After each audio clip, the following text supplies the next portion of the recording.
Olá, meu nome é Alexandre Henrique. Irei iniciar a aula 3 e 4 da matéria Biologia 4.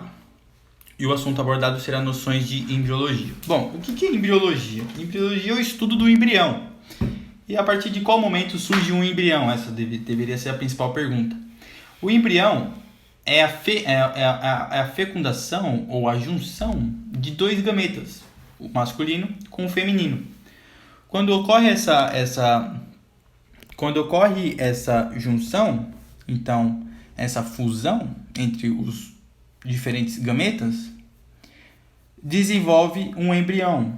Então, a junção de dois gametas, espermatozoide com óvulo, ocorre uma fecundação, o ovócito secundário se transforma em um óvulo e o óvulo é um embrião.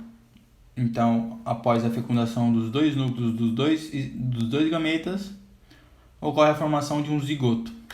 O zigoto é um embrião. Mas, na natureza, existem diferentes modos ou diferentes meios que esse zigoto se apresenta.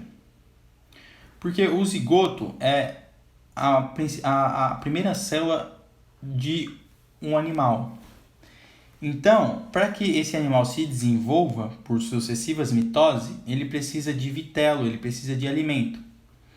E diferentes óvulos, ou melhor, diferentes zigotos têm quantidades de vitelos diferentes. Então, o óvulo com o espermatozoide podemos chamar de um ovo. E esse ovo, ou zigoto, pode ser diferente por ter quantidade de vitelo diferente. Bom, os tipos de ovos, então, existe a fecundação, e a fecundação resulta em um ovo, em um zigoto, em que apresenta o polo animal e o polo vegetativo. O polo vegetativo é onde está o vitelo. Podemos analisar que existem 4 tipos de ovos. Os ovos isolestos, em que tem o vitelo distribuído em toda a sua superfície de forma igual. Tem o megalesto, onde podemos ver uma quantidade absurda de vitelo na parte inferior, denominado como polo vegetativo. E a parte de cima, com o seu núcleo, com o seu DNA, tanto masculino como feminino, que ele recebeu da mãe após a fecundação, como o polo animal, onde sofre a mitose.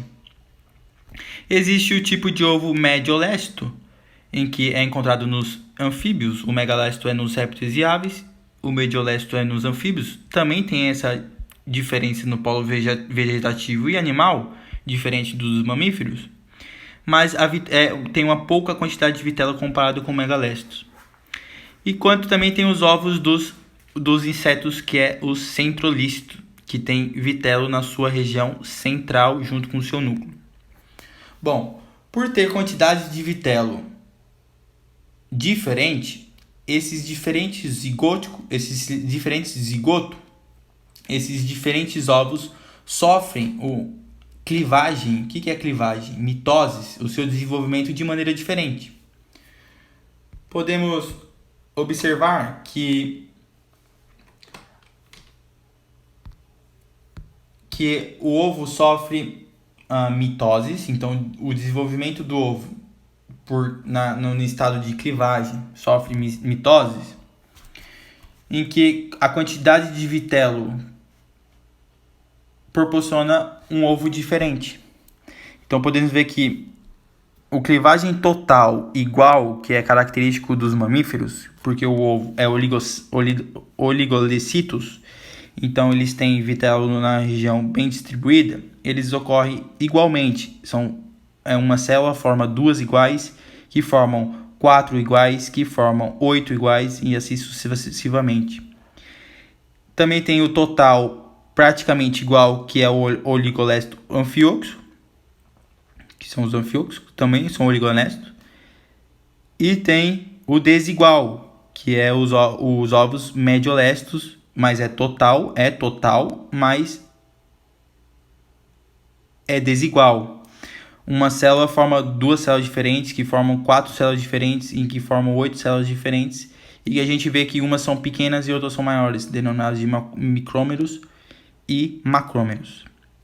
E tem aquele tipo de ovo que é parcial, não é no ovo inteiro, é só na parte parcial, só na parte da parte do polo vegetativo. Podemos dizer o discoidal, que é o ovo dos aves e da répteis, que tem muito vitelo na parte vegetativa, enquanto que a sucessiva de mitoses ocorre na parte discoidal, onde está o polo animal. E tem os ovos centrolésticos, os insetos e os crustáceos, em que ocorre as sucessivas mitoses na região superficial, ao redor do vitelo. Então, os tipos de ovos com a quantidade diferente de vitelo proporcionam uma divisão mitótica diferente em cada ovo. Podemos dizer que tem a igual, a desigual, mas é total, e a parcial, que é a discoidal e a superficial. Bom, após o processo de fecundação, iremos agora estudar a nossa célula, a célula do óvulo do oligolecitos. Bom, quando ocorre a fecundação e forma o zigoto, a primeira divisão divide o zigoto em 2 blastômeros. Ocorre outra mitose, produz 4 blastômeros. Ocorre outra mitose, 8 blastômeros. E a partir de 8 blastômeros, a gente formulou que essa bola, essa mórula, essa maciça organização celular, denominada de mórula, é um conjunto de células onde existe um meio interno e a superfície externa. A partir de 16 a 32 células constitui a mórula. Uma massa compacta de células sem cavidade exterior. Não tem nenhuma cavidade, ela é maciça. Bom, se a gente fizer um corte longitudinal na mórula, a gente pode delimitar essa região em duas regiões.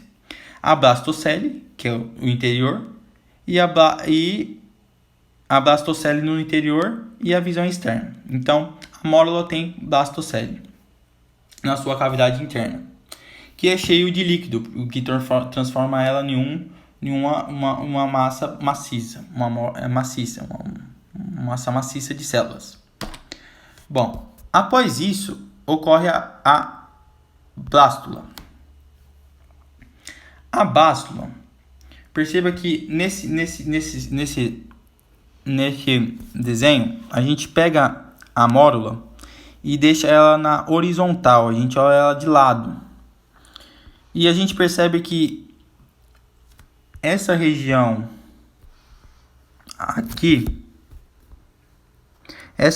aqui, ela sofre uma invaginação para dentro. Então, essa região começa a desenvolver mais rapidamente, e essa mais lentamente, e ela começa a entrar para dentro da outra superfície da mórula. Então, a blástula, ela sofre uma invaginação, aqui era a mórula, ela sofre uma invaginação por as células de cima se reproduzirem por mitose mais rapidamente, e essas não, elas são mais pesadas, elas entram e sofrem uma invaginação. Com essa foto, ela inicia dois novos locais. O arquêntero, que é dentro dessa região, o arquêntero, que vai ser esse aqui é o intestino primitivo. O blastoporo, que é a entrada para o arquêntero, e a configuração de 2 tecidos embrionários, o endoderma e o ectoderma. E no meio do endoderma e ectoderma tem a blastocele remanescente, que vai começar a se formar a blastocele. Então, a blástula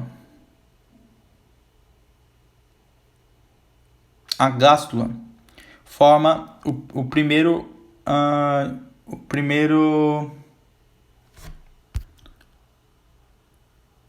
forma o primeiro intestino primitivo. Então, a gástrula faz em que ocorre a formação do arquêntero, cavidade digestória, e o blastóporo, o orifício onde entra. No anfióxio, a gástrula é formada por um processo de invaginação de células para o interior da cavidade da blástula. O anfióxio é o mesmo ovo que os mamíferos. Bom, pós-gastro, então, é mórula, morena, blástula, bonita, gástrula, gostosa. Morena, bonita, gostosa. Para você lembrar. E vem, depois da morena, bonita, gostosa, vem a neurula, onde começa a formação, onde tem a formação do ectoderma, do endoderma e do mesoderma. Tem a formação também do tubo neural, da notocorda e do celoma. Então, vai ter essas sucessivas divisões mitóticas que vão desenvolver esses diferentes tecidos embriológicos. Podemos observar a neurula como essa formação inicial, que tem o arquêntero, como a gente tinha visto na gástrula. Bom, aí, voltando ao arquêntero, tem o endoderma. E em cima, no ectoderma, tem a placa neural. Com o passar do tempo, essa placa neural, que é formada por ectoderma, começa a sofrer um processo mais rápido de desenvolvimento mitótico, em que cria um canal. Então ela vem aqui, ela está aqui, ela cria um canal para cá e para cá, e se forma esse canal aqui dentro, principalmente de ectoderma. Com o passar do tempo, o ectoderma desse tubo, ele vira o tubo neural. Então, quem forma o sistema neural do corpo é a ectoderme. Bom, o endoderme vai cada vez mais se fechando, formando um círculo com o arquêntero dentro, com o sistema digestório dentro. E, quando ele se fecha, forma a notocorda. A notocorda é substituída pela coluna vertebral. Bom, o mesoderme, ele sofre uma espiralização e dentro do mesoderme forma o celoma, que é onde passa o líquido, possivelmente o sangue.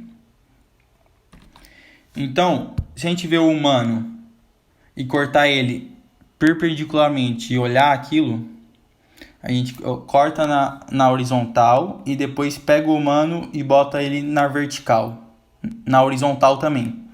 A gente percebe que aquela foto é exatamente a mesma. Por quê? Porque tem a medula espinhal em cima, onde está o tubo neural.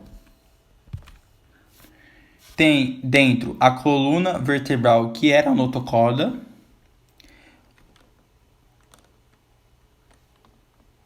O mesoderme forma o pulmão, o coração. E tem o ectoderme formando o tecido da pele, que é o ectoderma. Então ali tem a medula espinhal, o sistema nervoso dorsal e algumas regiões também do mesoderme. Por exemplo, a cavidade pleural e o pulmão. Bom, então resumindo, a fecundação e os tipos de óvulos. E os tipos de óvulos podem ser oligolestos, mediolestos, megalestos e centolestos, cada um com uma quantidade vital diferente, o que determina a sua clivagem, as suas sucessivas mitose e formação de um indivíduo. Então, por a quantidade diferente de vitelo, tem uma segmentação diferente, podendo ser total, com modalidades igual e desigual. Igual é o oligolestos e desigual é o mediolestos dos anfíbios. E o parcial com os tipos discoidal e superficial. O parcial é que tem muita quantidade de vitelo, que é o megalesto, que é discoidal no polo animal. E o superficial, que são dos centrolestos, que são dos insetos. Então, o discoidal é das aves e dos peixes, e o superficial é dos insetos. A sequência de desenvolvimento é da mórula à neurula, na seguinte ordem: mórula, blástula, glástula e neurula, onde podemos falar morena, bonita, gostosa e na neurula. Bom, com a gástrula ocorre a formação do arquêntero bastoporo e a neurula com o surgimento do tubo nervoso neural e da notocorda, que será substituída pela coluna vertebral no humano.